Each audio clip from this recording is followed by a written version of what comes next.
রিশাদের ঘূর্ণিতে PSL এর ফাইনালে লাহোর কালান্দার্স। আন্তর্জাতিক ব্যস্ততা শেষে পিএসএল এ যোগ দিয়েছিলেন রিশাদ হোসেন। এলিমিনেটর ম্যাচে না থাকলেও ফাইনালে ওঠার লড়াইয়ে ফিরে জিতিয়েছেন লাহোর কালান্দার্সকে।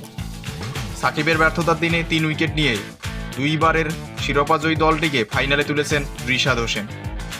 লিগ পর্বে দাপট দেখানো ইসলামাবাদ ইউনাইটেডকে 95 রানের বিশাল ব্যবধানে হারিয়েছে লাহোর কালান্দার্স। লাহোরের কাত্তাপি স্টেডিয়ামে গতকাল শুক্রবার শাহিন আফ্রিদির লাহোর টসে জিতে ব্যাটিংয়ে নেমে 20 ওভারে 8 উইকেটে তোলে 202 রান।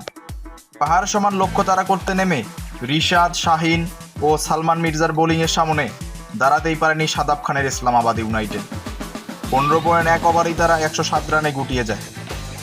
ম্যাচের আগে ব্যাট করতে নেমে লাহোরকে বড় পুঁজি এনে দেন ওপেনার মোহাম্মদ নাইম ও শ্রীলঙ্কার middle order batter Kushal Perera. 7টি 4 ও 2 ছক্কায় নাইম 25 বলে করেন 50 রান, আর কুশল পেরেরা আউট হয়েছেন 35 বলে 61 রান করে। তিনিও সমান 7-4 ও 2টি ছক্কা হাঁকিয়েছেন।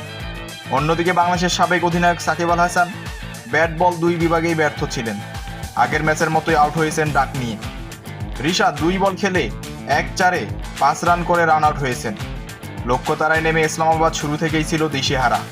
তাদের ইনিংসের প্রথম আঘাত হানেন শাহিন শাহ আফ্রিদি। ইনিংসের প্রথম ওভারেই পাকিস্তানি পেসার তুলে নেন মোহাম্মদ শেহজাদকে।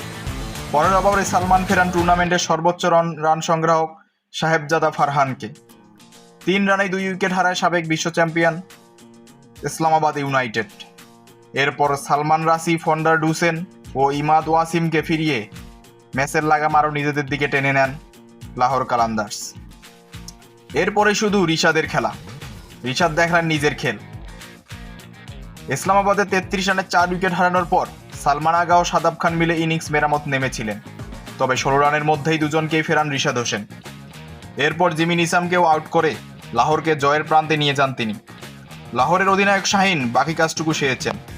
ইসলামাবাদের শেষ 2টি উইকেট পাকিস্তানি পেসারের দখলে গিয়েছে। 107 রানে অল আউট ইসলামাবাদ। দলটির পক্ষে সালমান আগা সর্বোচ্চ 33 ও শাদাব খান 26 রান করেছেন। এর বাইরে কেউ এই 2 অঙ্কের ঘরে যেতে পারেন। বিপরীতে ইসলামাবাদের পক্ষে রিশাদ, সালমান ও শাহিন 3 জনেই 3টি করে উইকেট নিয়েছেন। রিশাদ 34 রানে ও সালমান 16 রান দিয়ে নিয়েছেন 3টি উইকেট। তো আপনাদের কেমন লেগেছে রিশাদের বোলিং অবশ্যই কমেন্টে জানাবেন, এবং সারা বিশ্বের সব ধরনের ক্রিকেটের এবং সব ধরনের খেলাধুলার খবরাখবর পেতে আমাদের চ্যানেলটি সাবস্ক্রাইব করে পাশেই থাকবেন।